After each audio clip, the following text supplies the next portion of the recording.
Really risky, yet you're still very powerful going into fights early on. Right now, a charged shotgun over.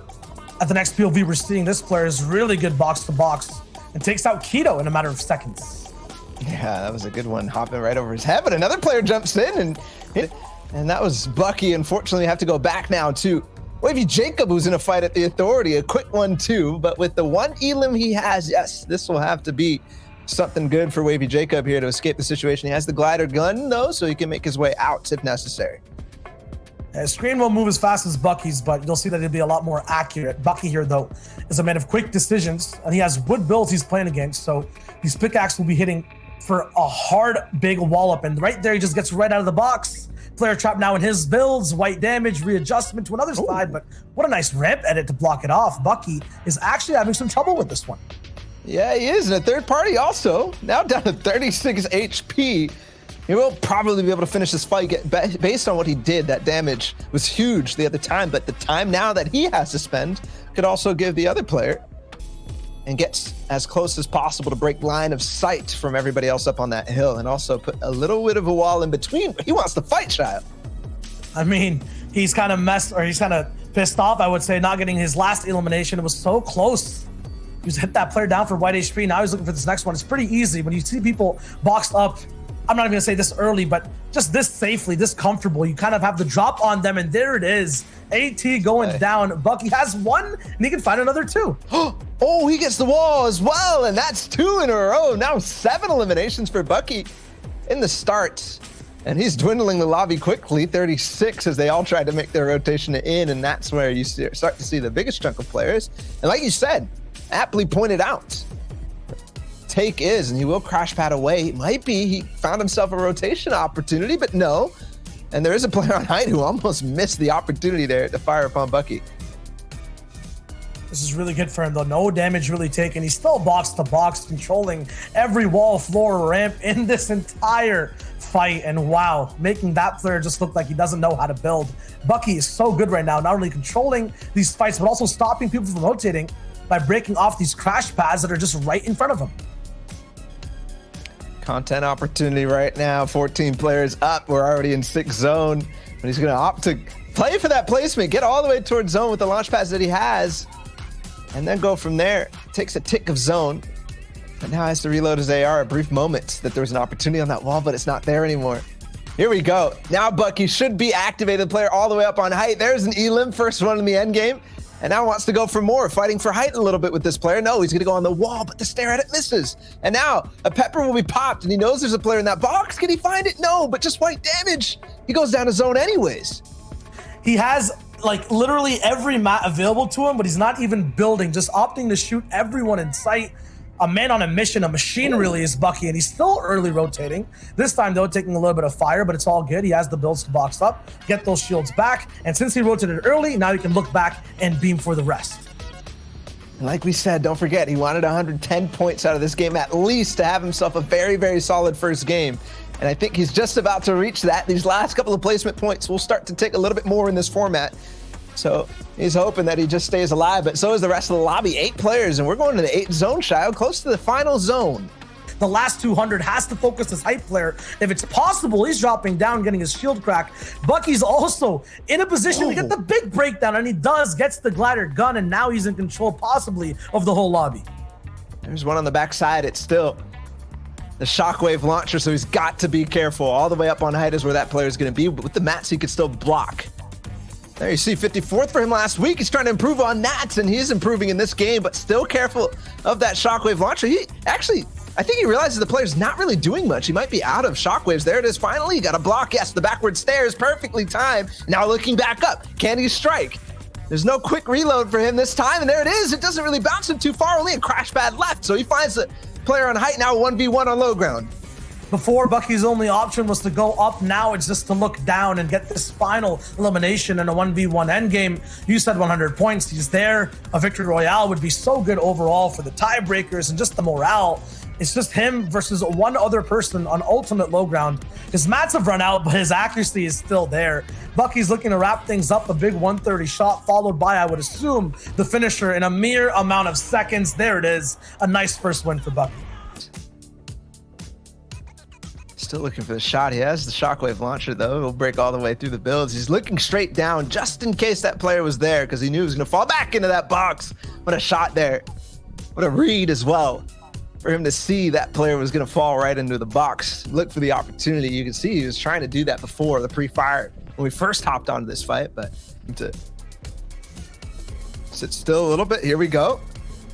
Charged up shotgun, he'll land next to him, does not hit, but the compact SMG does follow up a little bit, and it's a build fight. He'll catch him. I like this. Going through. Yes, gets the wall, and he will have full control. Another player joins, and he'll actually get the first shot on him. A big one, too, with charged shotgun, and quickly into the box he goes. On the other side, almost gets in, but not quite there. The third party will actually get him from range, and what will he pick up? 13 players now. He missed one, but at least that first shot was huge. Dipping down in the back of his build so that he can slow it down and make sure he can't get that. Oh my goodness, a risky play. Does he spot floppers? No. Yes, there are there. So he actually goes and gets the mats. 200 wood, and he gets right back in. A player behind, yes, gets siphoned too, doesn't even need the floppers. A ping pong strategy from Bugha, and it pays off completely. 3 eliminations worth of materials. Now he's already max capped, I think, on not really anything, but he's looking at really healthy now overall on mats. He's in endgame now. Less than 10 people left. He's looking for beams. That he is. One still stuck behind him. He's going to charge up that shotgun. Misses the shot, though, but he falls because of that. And he gets a nice tracking beam with the compact SMG, but again, he has to go late. And there it is. He gets the finishing touch on the one ahead of him. We've got now 6 players left in this. Risk after risk for Ronaldo. Another way to get out. That's the glider gun he's got in his hands, and he will take the floor. Possibly the cone. He jumps up. I like that. The resets. Knowing that the player is going to escape off the top. He tries again, but zone is moving, so he will move too. Looks like he's really focused on people around him, and rightfully so. A nice shot there, but an RPG to rock his entire game. Now he's in a box he doesn't even want to be in. Gets that 25 threshold, but other than that, Ronaldo has to find another game. That was such a good opportunity for him with the impact that he got by gliding into the front of that box, but the RPG hits at the wrong time, and unfortunately that's the difficulty of those stair tunnels. The space is so hard to work out of. Now on to Wavy Jacob, who's pressuring. 7 elims right now, 79 or 90 points, make that 101. And this is what you like to see out of Wavy Jacob, and don't forget how hard he dominated in the opens and semifinal stages. DreamHack last time, where we're used to seeing him.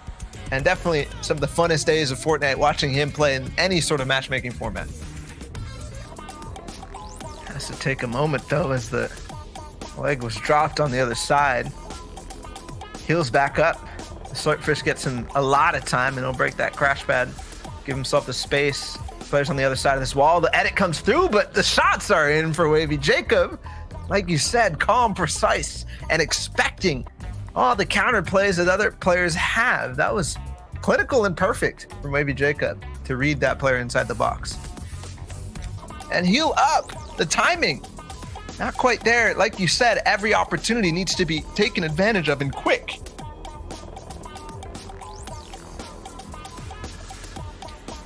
And on the wall again he goes. Still not finding anything, but this time he has the stairs ready to phase in. If the opportunity arises, he will break that, but a yellowed stair from the other side will just tickle him a little bit. More piece control. Slowly, he has to take this fight because he knows the other player will take the gap. And will take the opportunities that arise. There's a peanut butter edit on the other side. He will go through that, yes! And the big shot to the face, 118 to close out the fight. Well read again. He's the only active player in this lobby right now. Engaged 1 fight, got 1 elimination. The lobby count basically just changed by 2 total people. So everyone else is playing so much more passive than usual. If Jacob wants an elimination, he'll just go over to a box and I think just find the next one too. There's an opportunity there for a second, and he will phase in even further. The gun out now from the other side, and that's a clean fight. 200-0, no damage taken. But at least extra time, and there's a player behind him. This might be the impact, but the shot misses. 63 to follow up, and there's another player that he wants to engage. Thankfully, he continues forward. There's space. He fell. All of a sudden, that's a siphon for him, and also the materials back in this. I don't quite see too much in his inventory, but still 330 wood, and at least the siphon of hard mats is so key. Definitely got to keep that in mind as we go into the final zones when it's a lot tighter to work with, especially off the side of the mountain. If you can't land, then you will be going all the way down. So that's definitely something to pay attention for. He will go to the side of this box, uses the elevation, uses the terrain perfectly, and gonna try to spray this down. Yes, phases through, and there's an elim for High Sky. 22 players left alive, but he's maxed materials on top of the... It needs a reaction to be used. Right now, still opting to stay all the way up. Balla, look at his mats. Almost maxed on all 3 fronts. He has the hearts too to stay alive. This is 100% High Sky's game. That it is. There's another one too. Doesn't get the stare down, but it won't matter anyways. Is the quickness. There's a beam from height though. He has to find the space. How did this player get in his box? No! Tens of thousands of players competing. Turtle Tavern taking first place away from Arkram with a 12-point lead right now, and that is due to the fact that out of the 2 matches that he played, he has victory royale in both of them.